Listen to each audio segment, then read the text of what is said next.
श्रीरामचंद्रा करुणा समुद्रा ध्यातो सुधीराजसयोगमुद्रा नेत्री नये रे तुझवीन निद्रा कै भेटसी बामजला सुभद्रा शुका सारिखे पूर्ण वैराग्य ज्याचे वशिष्ठा परिज्ञान योगेश्वराचे कवी वाल्मिका सारिखा मान्य ऐसा नमस्कार माझा सद्गुरु श्रीरामदासा जय जय रघुवीर समर्थ जय जय रघुवीर समर्थ जय जय रघुवीर समर्थ। श्रीमद दासबोधातील रत्ने। श्रीमद दासबोध हा रत्नांनी भरलेल्या सागरा समान आहे। त्यातील कोणती रत्ने घ्यावीत ते आपणासारख्या सामान्य साधकांना कळत नाही। यासाठी आपल्या सद्गुरूंनी आपल्यासाठी काही रत्ने निवडून दिली आहेत। त्यांचेच विवेचन करण्याचा हा प्रयत्न श्री समर्थांच्या प्रेरणेने आणि सद्गुरू कृपेने करीत आहे।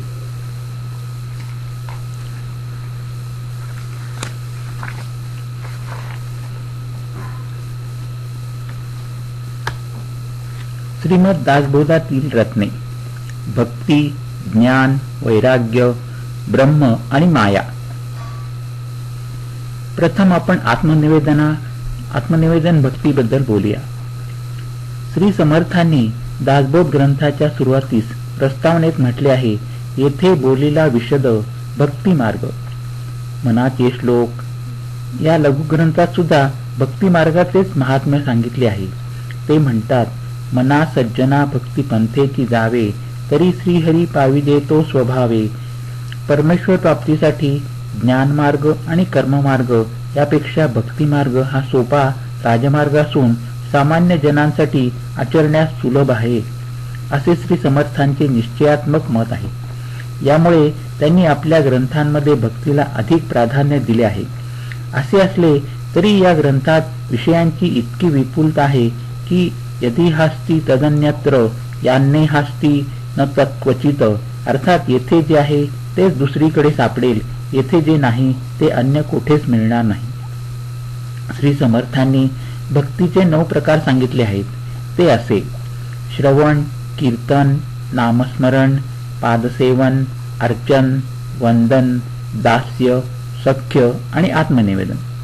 यातील प्रत्येक प्रकारच्या भक्तीचे स्वतःचे आपले एक वैशिष्ट्य आहे।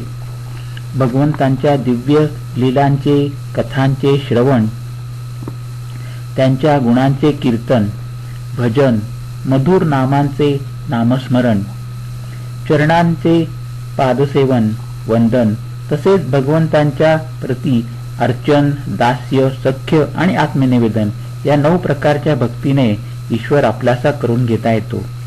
भक्ती आणि ज्ञान या जणू एकाच नाण्याच्या 2 बाजू आहेत। ज्ञानातूनच भक्तीचा उदय होतो। भगवंताच्या सामर्थ्याची, सौंदर्याची, कारुण्याची तसेच भक्तवत्सलतेची याच्या ज्ञानातून भगवंताबद्दलची श्रद्धा भावना, मदीयता, आपलेपणा निर्माण होतो। त्याच्या पोटी भक्तीचा उदय होतो, म्हणून ज्ञानामध्ये भक्तीचा जन्म होतो। त्याचप्रमाणे भगवंतांच्या दिव्य मंगल मधुर लीलांचे कथांचे नामांचे श्रवण कीर्तन स्मरण करीत गेल्याने मन तदाकार होऊन भगवंताच्या अंतरंगात शिरते।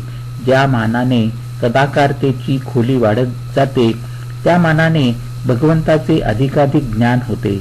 म्हणून भक्ती ही ज्ञानाची जननी आहे। भगवंत परमानंद स्वरूप आहेत। त्यांच्या चिंतनात मग्न होऊन भक्त स्वतःला संपूर्णपणे विसरतो।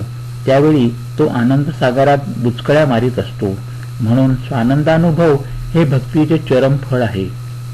श्री समर्थ श्रोत्यांना सांगतात, आत्मनिवेदन म्हणजे समर्पण करणे, भगवंताच्या हाती आपण स्वतः सोपविणे, देऊन टाकणे। या सोपविण्यात सुद्धा 3 गोष्टी असतात। एक, देवास समर्पण करताना आपण अत्यंत आदराने आणि प्रेमाने देतो। दुसरी, एकदा एक वस्तू समर्पण केल्यानंतर त्याबद्दल ममत्व, माझेपणाचा हक्क, आसक्ती आणि प्रीती आपण सर्वस्वी सोडून देतो। तिसरा, त्या वस्तूला आपण विसरतो. एकदा आपण स्वतःस भगवंतास समर्पण केल्यानंतर आपण आपल्या मीला संपूर्णपणे विसरून जाऊन भगवंतांच्या चरणी अनन्य व्हावे.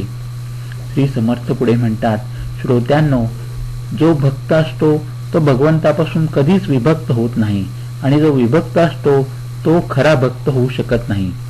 मी कोण आहे, माझे खरे स्वरूप काय आहे याचा सारासार विचार करावयास हवा.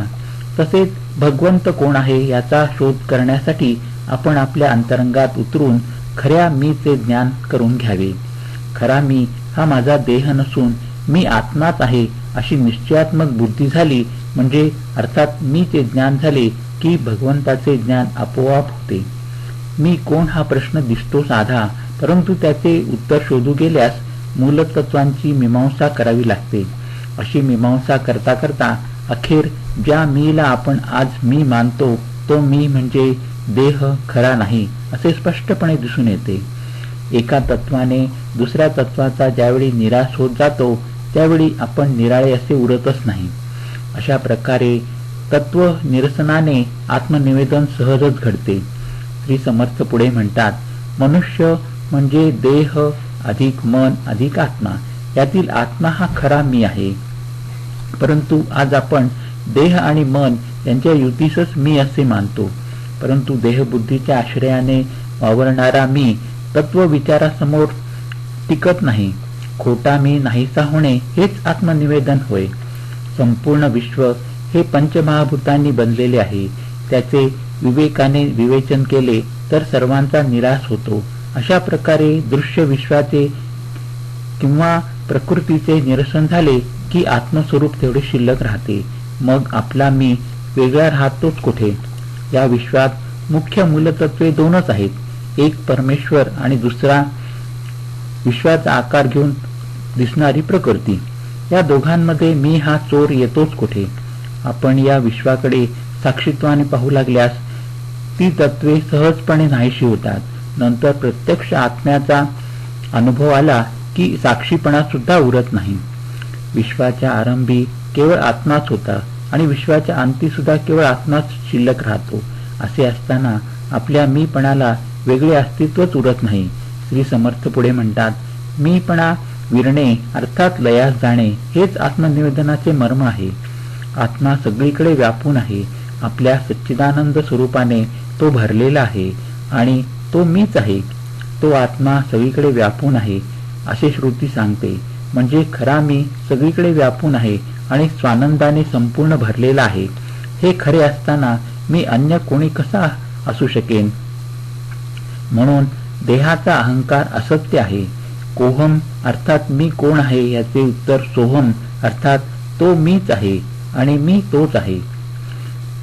श्री समर्थ म्हणतात, या उत्तरामध्ये भरून असलेला अर्थ उकलून पाहावा. त्याच्या विचारात शिरले की मी आणखी कोणी निराळा आहे असे सिद्ध होत नाही. तत्त्वम असी म्हणजे ते तू ब्रह्म आहेस असे उपनिषदातील स्वानुभवाचे महावाक्य आहे. यामधील तिन्ही पदांचे उल्लंघन करून जो आत्मस्वरूपापर्यंत पोहोचला त्याला भेद आणि अभेद दोन्ही लटकेच होतात. आत्मवस्तू मूळतःच भेदरहित असल्याने तिला भेद आणि अभेद स्पर्श करू शकत नाहीत.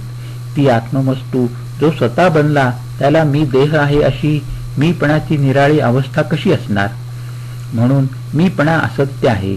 मी जीव आणि तो शिव हा विद्या आणि अविद्या यांनी निर्माण केलेला भेद आहे. या भेदाची उपाधी नाहीशी केली तर मूळ आत्मस्वरूपात जीव शिव असा भेद नाही हे ध्यानात येईल. जीव शिव भेदरहित असलेला आत्मा हेच आपले खरे स्वरूप आहे असा निश्चय झाला की मी देह आहे ही अहंता असत्य ठरते. भगवंत आणि भक्त दिसावयास भिन्न दिसले तरी ते वेगळे नसतात. ते दोघे एकमेकांशी अनन्य असतात, एकरूप असतात. भक्तांनी आपला संपूर्ण मीपणा भगवंताला अर्पण करून त्याच्याशी एकरूप होऊन जाणे यालाच आत्मनिवेदन असे म्हणतात. ज्याप्रमाणे पंचमहाभूतांमध्ये आकाश श्रेष्ठ, समस्त देवांमध्ये जगदीश्वर श्रेष्ठ, त्याचप्रमाणे सर्व भक्तींच्या प्रकारात आत्मनिवेदन भक्ती सर्वात श्रेष्ठ आहे, ही आचरली असता सायुज्य मुक्ती मिळते. या संपूर्ण विश्वाचा लय झाला तरी सायुज्य मुक्तीमध्ये कोणताही फेरबदल होत नाही.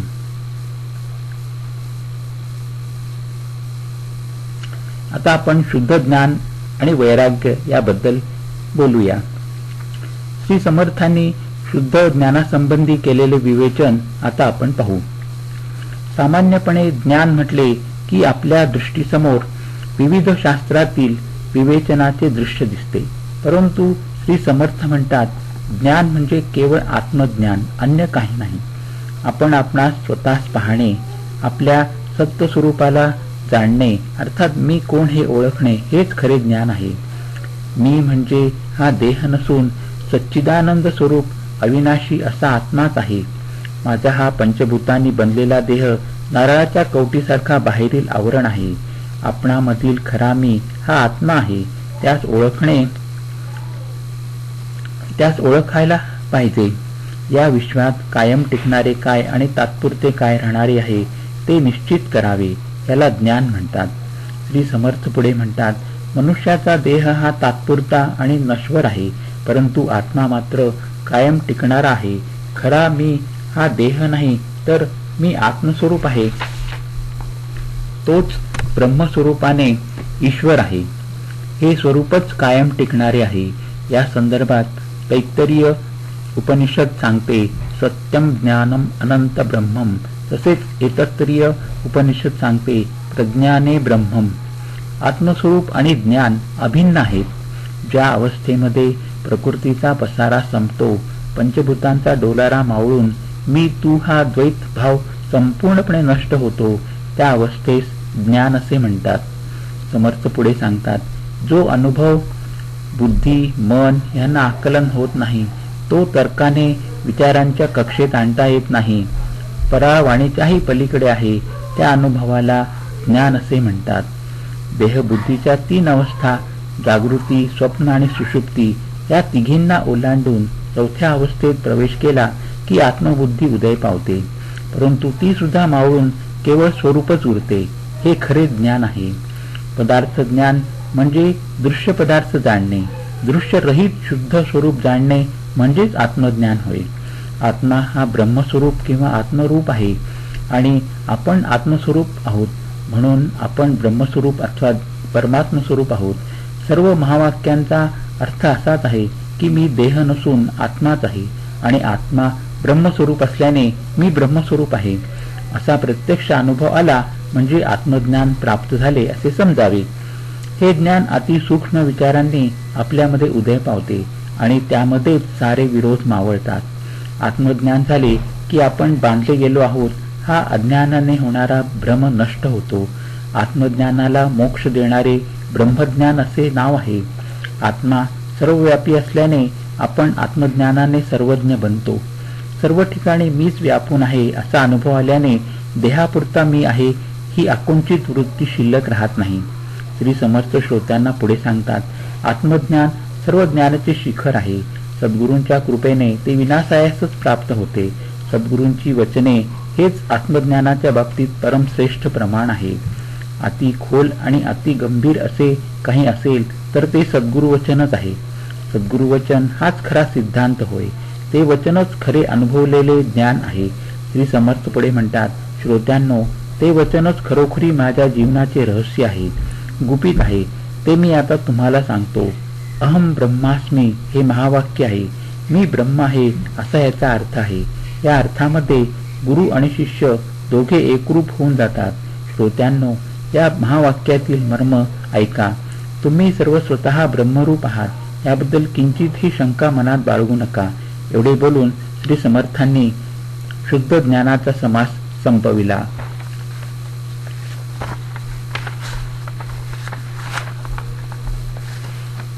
हरिओम तत्सत, हरिओम तत्सत, हरिओम तत्सत.